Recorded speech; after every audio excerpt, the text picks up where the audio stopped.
على الفلاح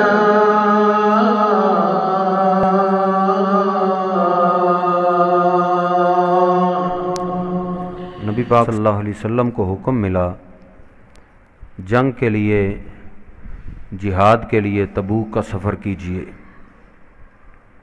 تو نبی پاک صلی اللہ علیہ وسلم نے حکم دے دیا کہ تبوک کے سفر کے لیے سب نکلیں۔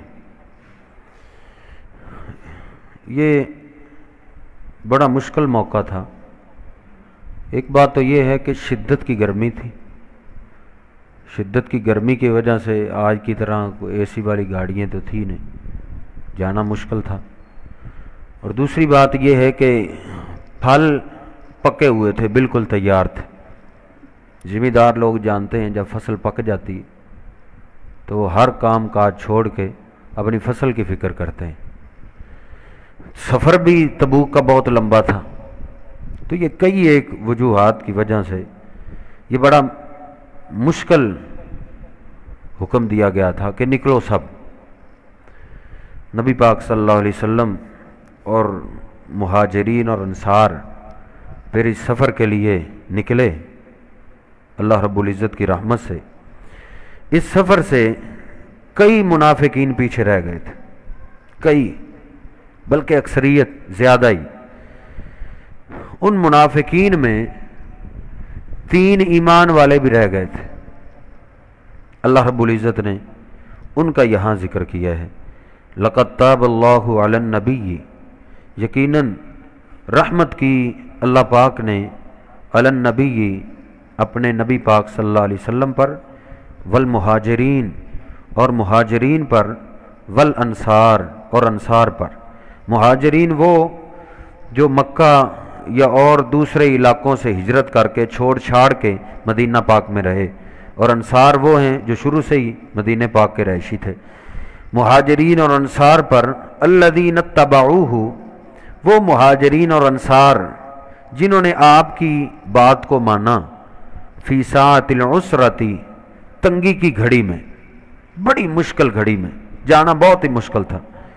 من بعد ما کاد یزیغ قلوب فریق منہم، اللہ کہتا ہے قریب تھا کہ جو گئے ہیں نا، ان میں سے بھی ایک گروہ کے دل ڈگمگا جاتے، ان کے دلوں کے اندر بھی یہی تھا کہ نہ ہی جائیں تو اچھا ہے، دل میں یہ بات آ رہی تھی، لیکن ثم تاب علیہم، پھر اللہ پاک نے ان پہ رحمت کی۔ یعنی یاد رکھیں، جہاں اللہ رب العزت یہ فرما رہا ہے کہ نبی صلی اللہ علیہ وسلم پر بھی اللہ نے رحمت کی، مہاجرین پر بھی، انصار پر بھی، یعنی جو اس سفر میں نکلے ہیں وہ بھی اللہ کی توفیق سے نکلے ہیں۔ اللہ کی توفیق کے بغیر کوئی کچھ بھی نہیں کر سکتا۔ یہ جو ہم کھڑے ہیں نا، قیام کر رہے ہیں، اس میں ہماری کوئی بہادری نہیں، اللہ پاک نے توفیق دی ہے، اللہ نے ہم سے محبت کیا ہے، اللہ نے ہمیں قبول کیا ہے، اللہ کی خاص رحمت ہے کہ ہم نیکی کر رہے ہیں۔ اب اللہ رب العزت کہہ رہا ہے کہ نبی پر بھی اللہ کی رحمت ہوئی ہے کہ وہ بھی اس تنگی والے سفر پہ نکلے ہیں، مہاجرین پہ بھی اللہ کی رحمت ہوئی ہے، انصار پہ بھی، کہ اللہ پاک نے ان کو اس حکم پہ عمل کرنے کی توفیق عطا کی ہے۔ ثم تاب علیہم، پھر اللہ پاک نے ان پہ رحمت کی۔ انہ بہم رؤوف الرحیم، بے شک وہ ان کے ساتھ شفقت کرنے والا اور رحمت کرنے والا ہے۔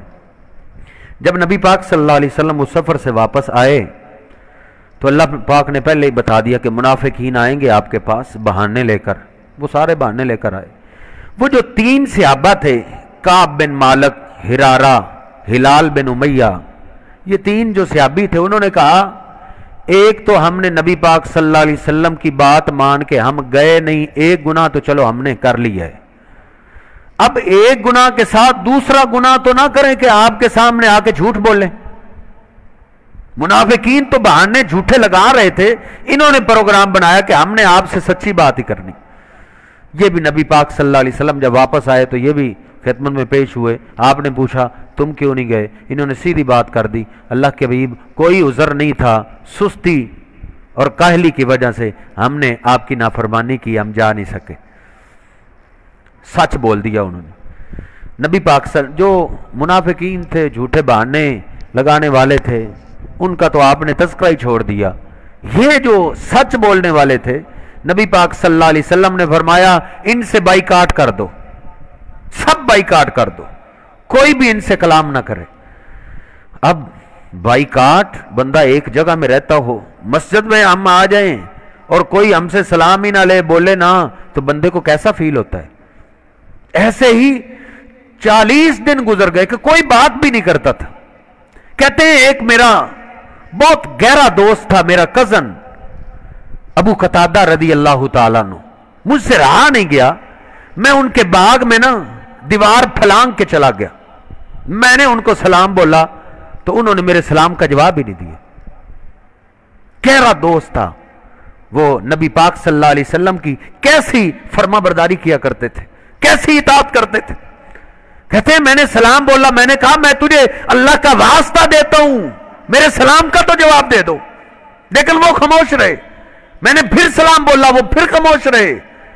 میں نے کہا میں تجھے اللہ کی قسم دے کے کہتا ہوں کچھ تو مجھ سے بولو۔ کہتے ہیں جب میں نے یہ کہا تو اس نے آسمان کی طرف نگاہ اٹھاتے ہوئے کہا اللہ و رسول عالم، اللہ اور اس کا رسول زیادہ جانتا ہے، اس سے زیادہ میں آپ سے بات نہیں کر سکتا۔ 40 دن گزر گئے۔ 40 دن کے بعد نبی پاک صلی اللہ علیہ وسلم نے حکم دے دیا کہ ان تینوں کی بیویوں کو کہہ دو وہ بھی ان سے علیحدہ ہو جائے، گھر کا فرد بھی کوئی ان سے بات نہ کرے۔ اور زیادہ مشکل، نہ کوئی باہر بات کرتا ہے نہ کوئی گھر میں بات کرتا ہے۔ کعب بن مالک بہت بڑے تاجر تھے، بہت بڑے تاجر اور بڑے مشہور انسان تھے۔ غسان کے گوروں نے ان کی طرف خط بھیج دیا۔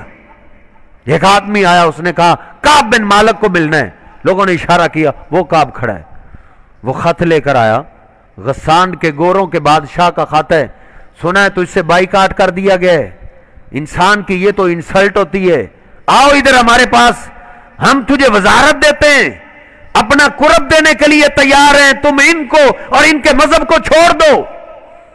سیدنا کعب کہتے ہیں یہ خط پڑھ کے میری آنکھوں میں آنسو آ گئے کہ اللہ اپنے کعب کی محبت کا تو اتنا امتحان نہ لے، دنیا جہان کی ساری بادشاہتوں کو میں اپنے محبوب پیغمبر کے قدموں پہ قربان کر سکتا ہوں، اللہ کے حبیب کا میں دیدار تو کر لیتا ہوں، کوئی بات نہیں، مجھے میرے محبوب پیغمبر مجھ سے بات نہیں کرتے تو میں آپ کو دیکھ تو لیتا ہوں۔ سیدنا کعب کہتے ہیں میں کئی دفعہ نماز دیر سے پڑھنے کے لیے آتا تھا کہ نبی پاک صلی اللہ علیہ وسلم اکیلے ہوں گے، شاید مجھ سے بات کر لیں، میں آتا، میں نماز شروع کرتا، نماز پڑھتا رہتا، نبی پاک صلی اللہ علیہ وسلم میری طرف دیکھتے رہتے، میری طرف دیکھتے رہتے، جب میں نماز سے سلام پھیر کے فارغ ہوتا نبی پاک صلی اللہ علیہ وسلم چہرہ پھیر لیتے تھے۔ 50 دن گزر گئے، یہی کیفیت رہی۔ 50 دن کے بعد رات کی تاریکی میں تینوں ہی اللہ کے سامنے گرے ہوئے، اے اللہ آئندہ سے ہم تیرے پیغمبر کی کبھی بھی نافرمانی نہیں کریں گے۔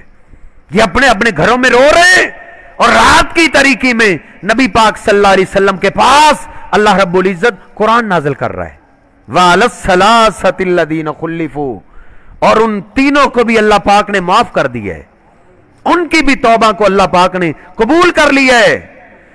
خلفو، جن کا معاملہ ملتوی کر دیا گیا تھا، حتی اذا غاقت علیہم الارض بما رحبت وضاقت علیہم انفسہم، جن پہ زمین تنگ آ گئی تھی، جو اپنے آپ سے ہی تنگ ہو گئے تھے، وظنوا، اور انہوں نے یقین کر لیا تھا، اللہ ملجا من اللہ الا الیہ، کہ اب پناہ کی جگہ اللہ پاک کے سوا کوئی بھی نہیں ہے۔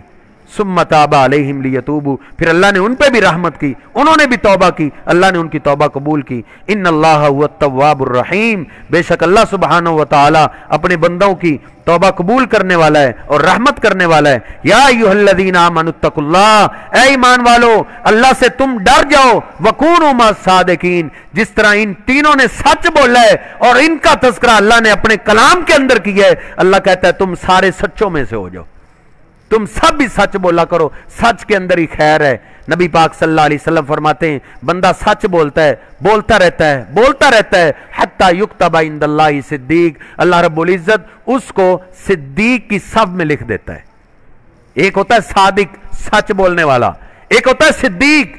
صادق سچا اس کو کہتے ہیں جو جھوٹ کے قریب نہ جائے،